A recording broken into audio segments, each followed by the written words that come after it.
Chinol, l'aperitivo superleggero, presenta Alberto Lupo.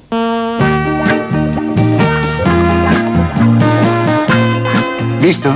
Ha sbagliato tutto.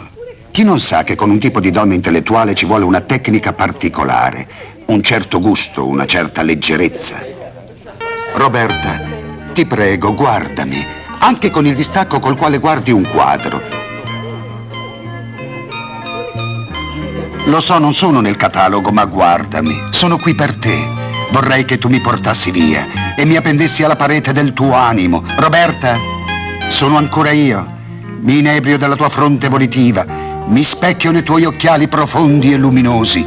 Guardami, sono il pezzo più pregiato qui. Non sei convinta? Preferisci l'arte moderna? Roberta, perché vuoi trasformarmi in una natura morta?